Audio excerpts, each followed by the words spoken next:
Okay, so this is a Yog Vashisht Decoded, and a lot of people have asked about looking at the Yog Vashisht and whether I would ever decode it. And historically, there was a whole massive project that I started off with a few of the followers um, a couple of years ago. I think it was 2017. We had picked out maybe 50 sutras out of the Yog Vashisht, and we were actually all going to contribute to decoding them. So that hasn't happened, obviously, but that work is still sitting in the background.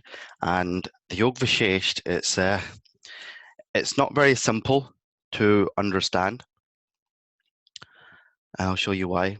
So this is just some of the Kriya Yoga stuff that we do. If you're interested, you can either go through ThinkTree or go directly through Ramayana Decoded and just pay a donation of your choice to access the courses. So I'm going to start off with the sutra here, which is Brahma's first sutra, which very simply means now there is a sincere desire of knowledge of the ultimate. And the important point here is around desire. The Yog Vashisht, it's a deep spiritual science, and each sutra, I look at each sutra as a spiritual formula. A formula like the most famous formula that most people know is E equals mc squared. What a lot of people don't know is that the actual formula is delta E is equal to energy times the speed of light, delta being the change in energy. Now, the sutras within the Yog Vashisht, they are like formulas, mathematical, spiritual formulas, and each individual word, Sanskrit word, can be broken down and you can write a whole entire encyclopedia on it, whole entire practice, whole entire understanding on it. And I'm going to show you why. So if you look at the Ramayana as not just as a story, but as an internal process, the way Ramayana Decoded teaches it, it's the whole entire process of how to achieve self-realization. So from Khanda, the six Khandas, they are relating to the six different chakras or centers of consciousness, and how your internal consciousness, your internal Ram, becomes lost within the body, within the physiological body, the psychological body, and how then you reverse the flow of energy that sits on the surface of the body and mind and transcend it back into the seventh center of consciousness, the Sahasrara, which is not a chakra. A lot of people call it a chakra. It's not a chakra. It's a center of consciousness, or the dynamo of life force energy that feeds into the six other chakras. The Yog Vashisht is then the whole entire spiritual science and the philosophy, and there's so much within the Yog Vashisht that even like we're not even scratching a fraction of a fraction of a fraction. We're just like literally it's like a speck in comparison to what's really within the Yog Vashisht. But a lot of that knowledge, that self-knowledge, can be gained through training the mind, training your intuition, expanding your consciousness through this whole process of Kriya Yoga. So this is all going to be out the Yog Vashisht. I haven't put up a picture of the book that I've used, but I can do that afterwards if you're interested. But basically, the Yog Vashisht is a very, very deep philosophical science, and it goes something along what one cannot think of with thought, but by which they say the thought is thought, know that alone to be Brahman, utmost reality. Now, trying to get your head around that is really difficult, and you really have to sit and meditate on it. But Patanjali, a modern exponent of yoga science, was really good at taking a very deep, spiritual, advanced science and kind of systemizing it in such a way that it became a little bit easier to understand, because he kind of chunked it into different boxes in the sutras. And he says, very, very simply, chitti varidhi narodhi, which is neutralization of mind stuff. It's the mind is in constant motion, it's in constant flux, and by neutralizing the mind, you ultimately enter into the state of self-realization, and then even beyond that, which is God realization, which is nirvikalpa samadhi, which is the story of Love Kush.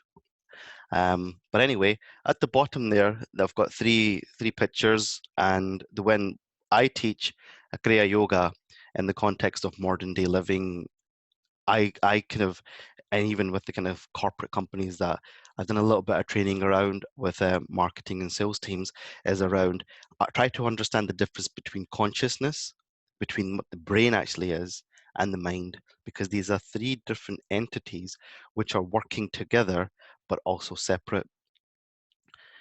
And with that, when we practice all the techniques, which the Yog Vashisht in the next few sutras that I'm going to show, there's different brainwave patterns, and these brainwave patterns were actually have already been mentioned in the Vedas. You know, sort of, for example, beta brainwave is Ghoram, the waking state, or gamma brainwave, Mudham, deep state. And then there's even deeper brainwave states beyond gamma. If you have been on any of my previous presentations, there is now the lambda brainwave, there is the epsilon brainwave, which is probably the most recently discovered brainwave that really does describe self-realization, because it goes from 0 hertz to 0.5 hertz, which means that the brain is almost in a state of suspended animation, but you're conscious of yourself at the same time.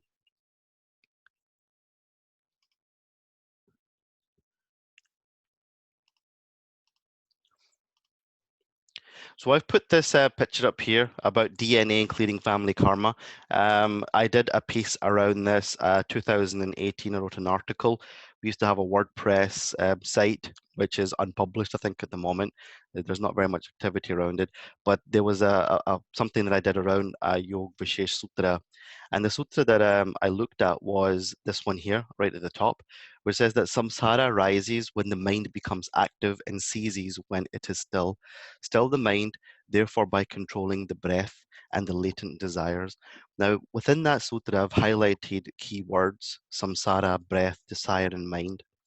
And then underneath it is another sutra which is related to this, that the mind is samsara. The mind is also said to be bondage. The body, as per the Ramayana, Bharat, or the Mahabharat, Dharmkshetra, Kurukshetra, is activated by the mind.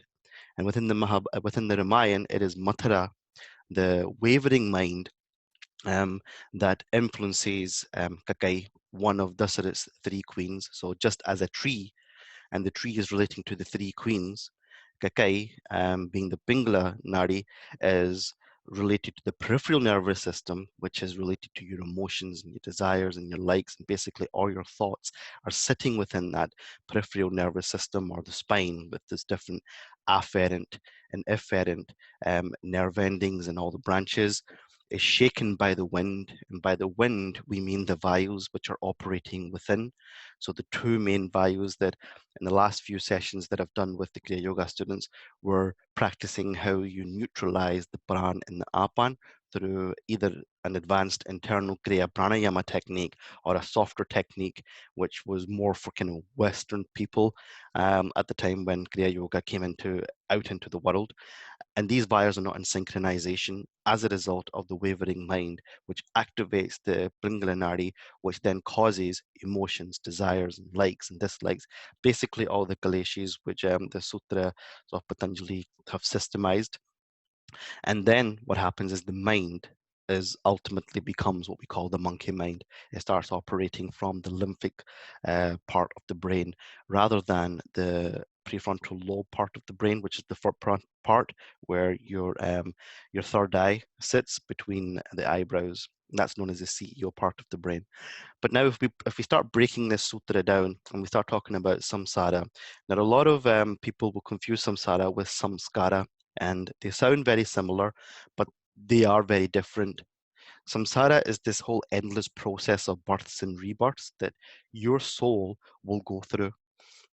And I'll show you how it just doesn't go through human births. It also goes through births of any type of womb within creation. And that could be absolutely anything. And it's all broken down.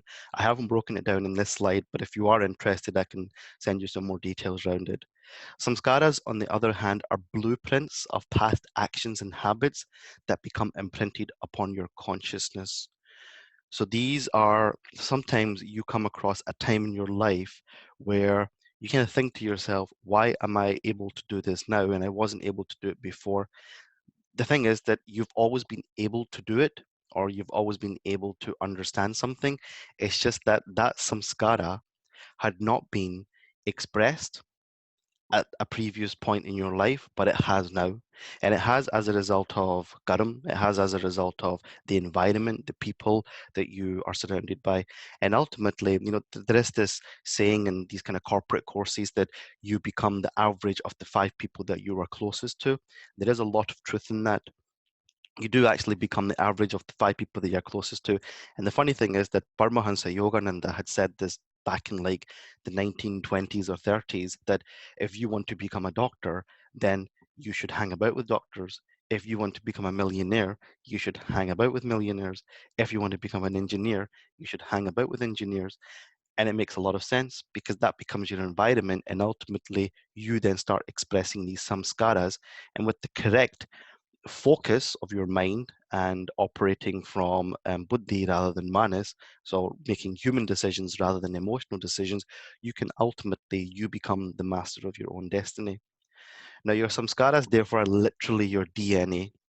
And again, there's this piece of work that I did in 2016. I based it on the koshas and DNA, and it was to do with the Human Genome Project, which I worked on.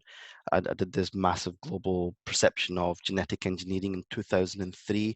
And what I discovered at the time was that these koshas are related to DNA, because ultimately there's like, your soul will have to go through 800,000 wombs to perfect your brain and your spine to a point that you can actually experience the highest form of samadhi, which is nirvikalpa samadhi, or God realization.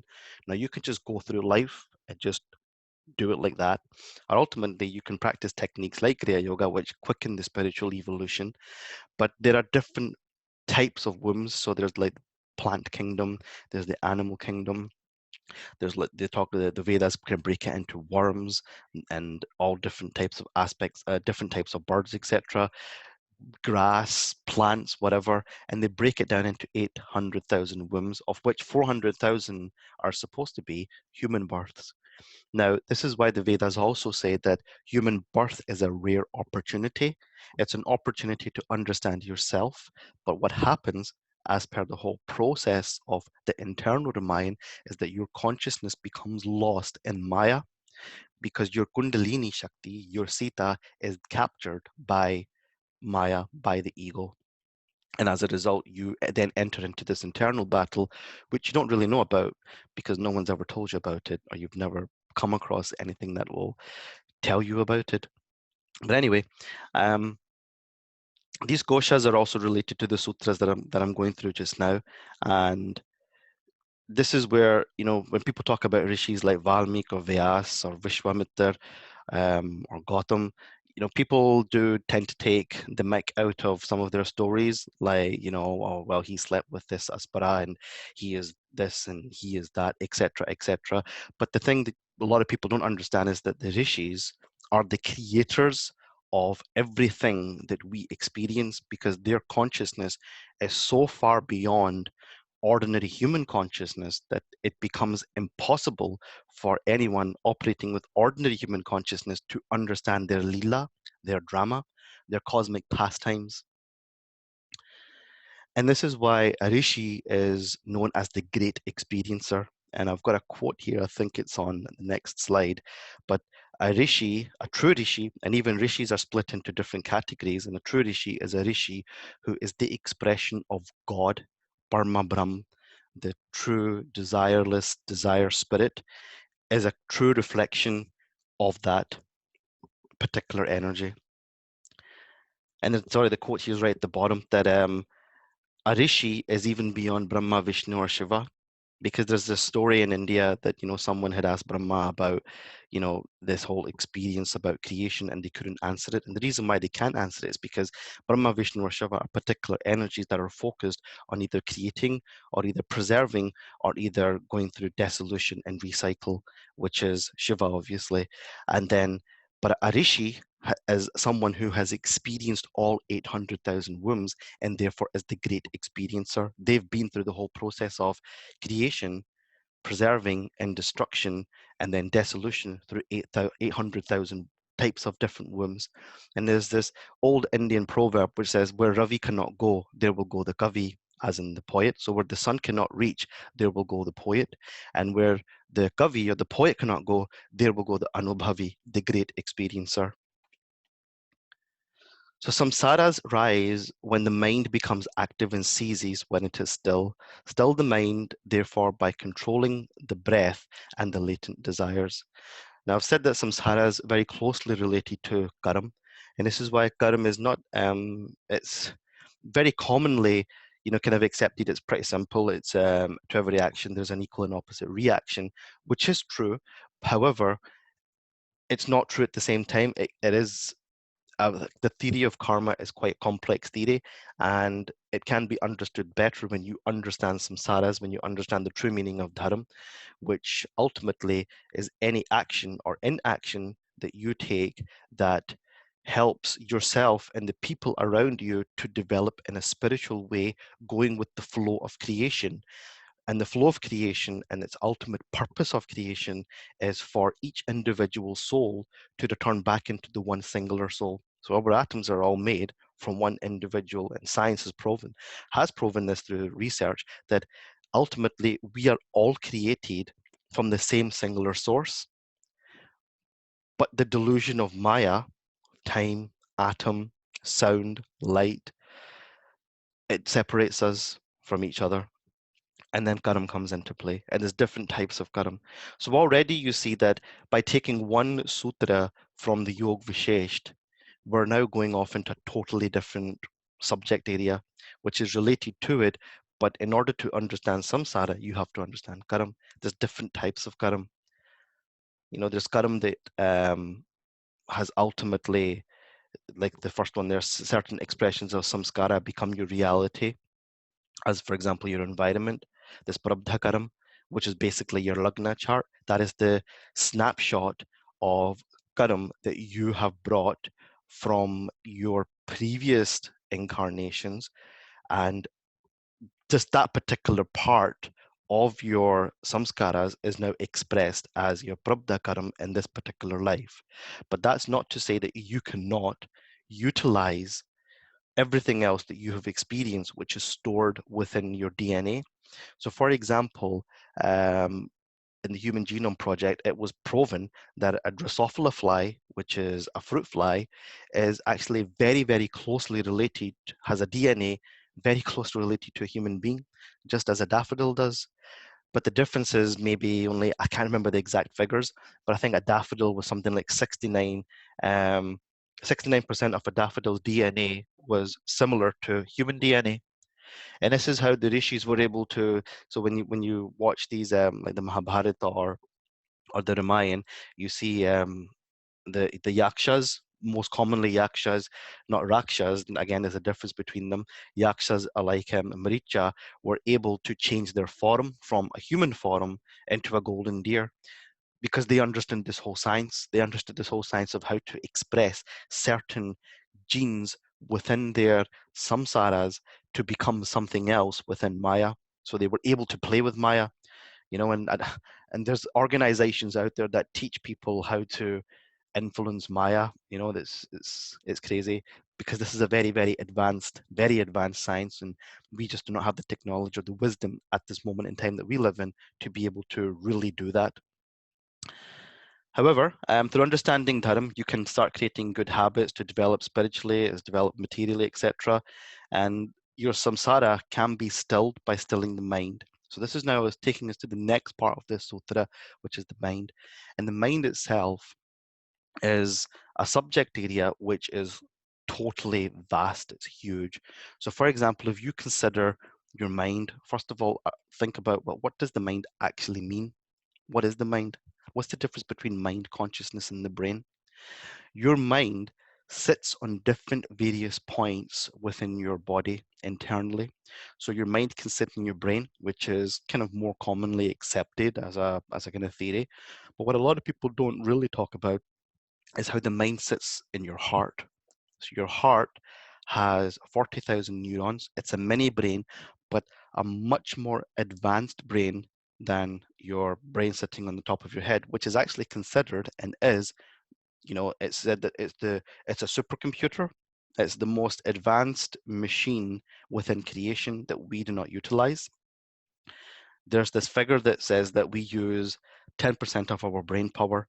That's a lot of nonsense. We use all our brain power, because when you're listening to music or you're creating music or you're being creative, you're using a lot of your brain, especially when you're listening to music. And there is some research around that is actually proven that when we talk about utilizing only 5 to 10% of our brain, what we mean is that we're only utilizing 5 to 10% of our consciousness, not even our mind, but our consciousness. If you have a small consciousness. So if you're only using 5% of your consciousness, and then on top of that, your mind is filtering the information. So your mind is like a filter. It's filtering the data that you're receiving from the outside world through your experiences and the events that you go through in your life and the knowledge that you're picking up from Maya around you. If your mind is sitting with manas, which is the blind sense mind, then you are ultimately going to start filtering that information inside your samsaras to become your habits, your internal mind. But if you're sitting on the side of buddhi or pure discriminative intelligence, you start having good habits. I can't remember who the philosopher was, if it was Socrates, who said that, success is basically, making small changes and continuously doing the same thing. Success is a habit for some people. Some people are just successful all the time. It's because it's just a habit. If you take, for example, a personality, like I was amazed to, see or, learn or bring to my awareness that, Salman Khan has been making hit movies since the 1980s, and that was like 30, 40 years ago.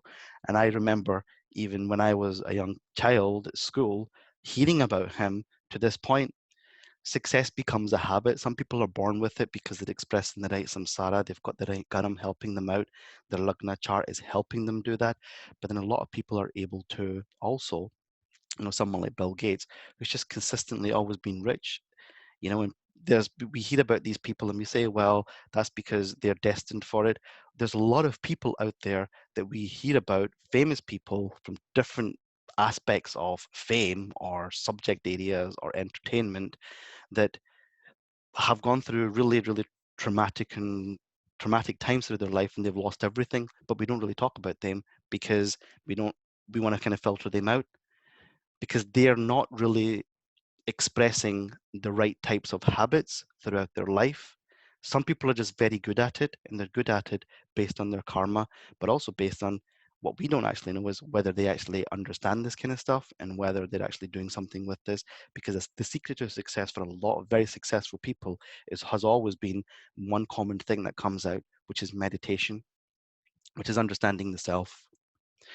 So now you can see that, we're not even really touching upon these subjects in a great way, in terms of talking about it for hours and hours, because we don't have the opportunity to do that. But I hope you're starting to see more of a flavor of how vast each sutra can be, and how much knowledge and philosophy and spiritual science is within each sutra. And there's like thousands and thousands of sutras that you need to go through in the Yog Vashisht. One lifetime will not be enough to physically do it and understand it. But then we move on to the breath, and the breath itself is, again, very misunderstood. The Vedas declare that there are 49 different types of breaths or different types of vayus, and it's about understanding how these 49 different types of breaths, and actually there's like 50. The one that overarches them is the whole practice of pranayama, the pranvayu. So there's really 50 breaths, but there's usually 49 that are spoken of, and then they're broken down into 5, and then those 5 are then broken down into 2, the 2 main vayus being pran and apan. And when you start talking about the breath, we can't then not talk about pranayama, because pranayama is then related to the breath, and the breath is related to what we call life energy, which is the energy that sustains your human form. You don't necessarily need food to live, but you do need energy, this energy that has given you life and birth, that consistently filters through your spiritual, your astral, and into your physical form to sustain life for whatever karmic period of time that you're here on earth. And in the Ramayana, pranayama is the whole practice of Hanuman. Now, when you talk about Hanuman, it's about killing the mind. And I said that the mind sits in different parts of the body. So the mind also sits within the heart having a brain of its own with 40,000 neurons. It's a lot more advanced. Now, there is this research that has been conducted that shows that the heart can make a quicker and a more human decision than the brain can, and a lot quicker. So if you ever think about a time where you've had a gut feeling, and you know that your gut feeling is right, that's your heart talking to you. That is literally your heart saying, do it or don't do it.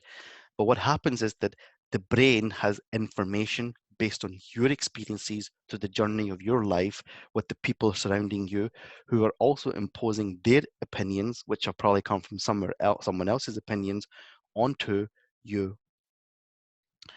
So what happens is that the brain starts filtering information. A classic example is when two people are getting married, and there's research based on this whole kind of heart theory about the brain, etc., and how the heart makes a decision before the brain makes a decision.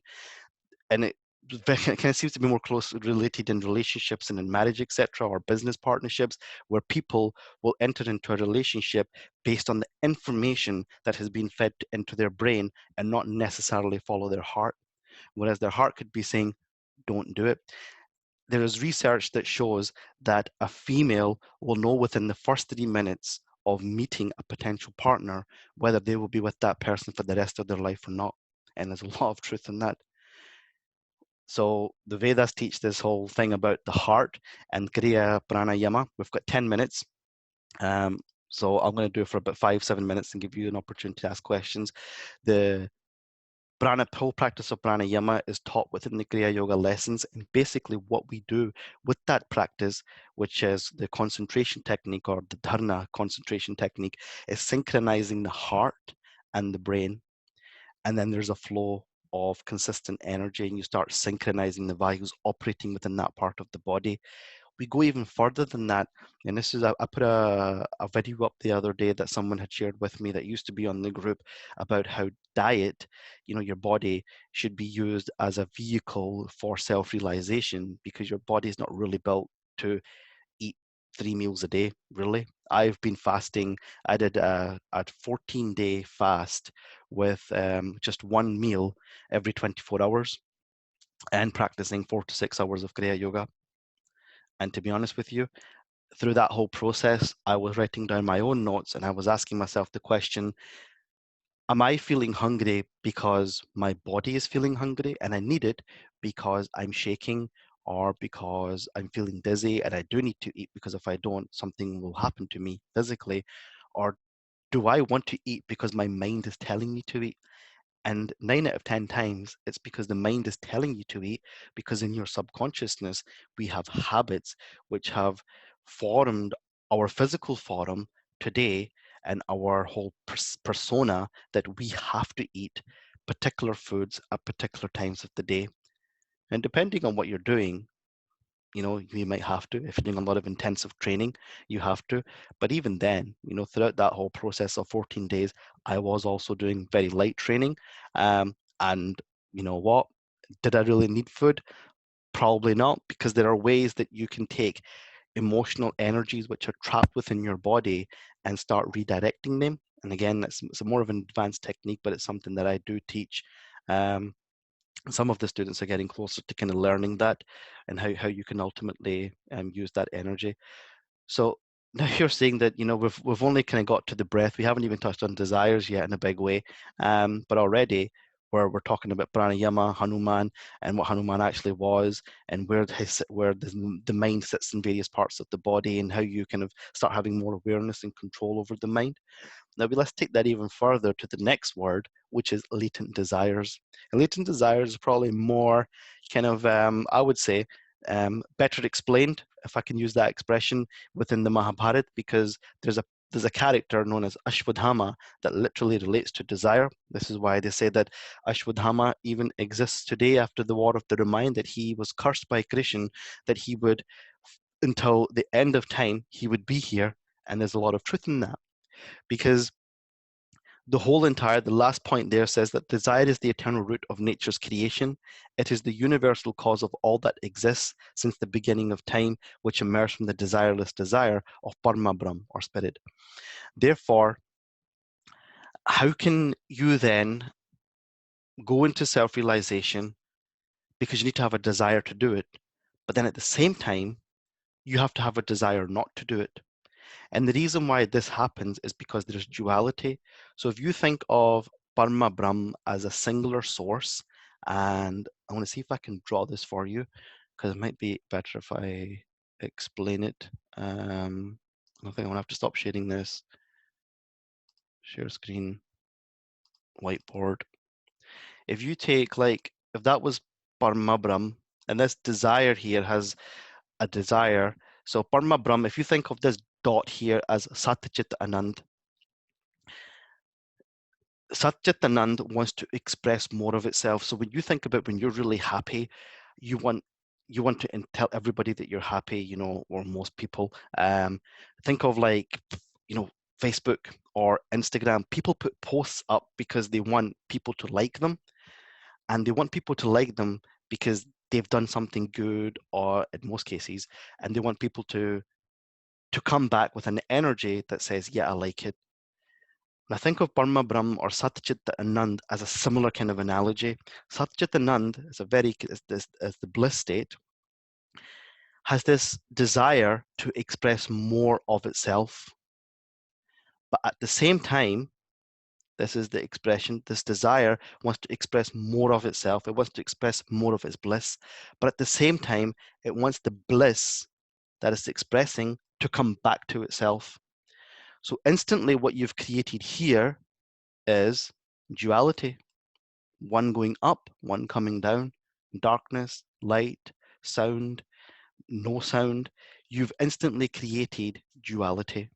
And as a result, this is why in the story of the churning of the ocean of milk, you see the asuras on one side and you see the devas on the other side, churning the ocean of milk, which is your internal consciousness, by using the Vasuki Nag, your Kundalini, to move it from up and down, from right to left.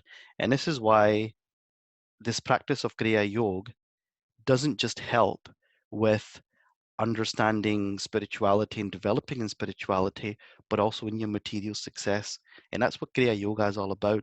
Kriya Yoga is all about being able to balance your spiritual and your material life. This is why Lahiri Mahasaya, who brought Kriya Yoga into the world from Mahavatar Babaji, was a householder yogi.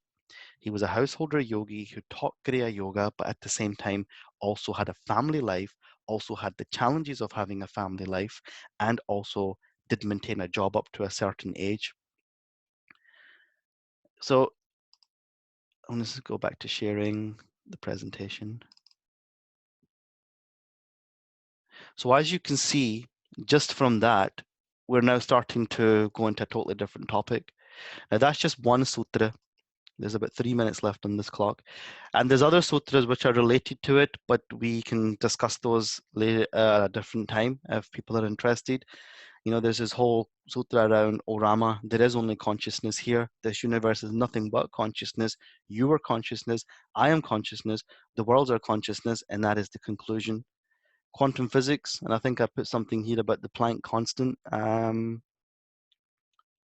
was something here about the Planck constant. I can't find it. But basically, science has got to the point where they have got to the most, you could say, subtle part within creation, which is known as the Planck constant, but they can't go beyond that. But they know that there's information there. So from this one sutra, things that are popping into my head is the Akashic records, the five matrix of the five levels, the matrix of the Akashic records. This whole thing about consciousness being coming from one singular source, the unified field, string theory, all of these things are now coming out of this one sutra, and the other part of it is the whole thing about consciousness and understanding what consciousness is. There's a couple of minutes left, so I'm going to unmute everyone if you have any questions or if you want to share anything. So let me unmute everyone. So everyone has been unmuted. And if you have any questions or you didn't understand something, then let me know. And if you don't feel comfortable asking the question just now, you're always free to message me on WhatsApp or Instagram.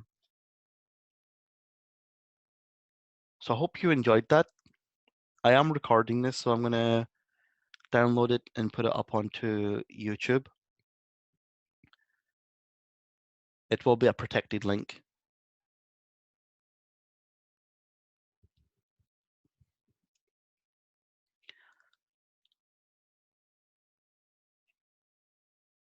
Okay, so if nobody's got any questions, I will end the meeting, and I hope you've enjoyed that.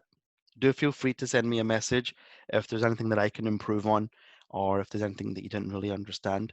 So thanks for joining me, and I will let you know when the next one will be, when we do the next presentation webinar. We are looking at, we're doing one on decoding the Mahabharata on the 14th of June, again similar time, which is 14th is a Sunday, 14th of June. And before that, there will be other Kriya Yoga level 1 introductions. There is one that I'm going to do on the yoga cycles, and also a follow up on the internal Ramayana. Okay, thank you very much for your time, and stay safe.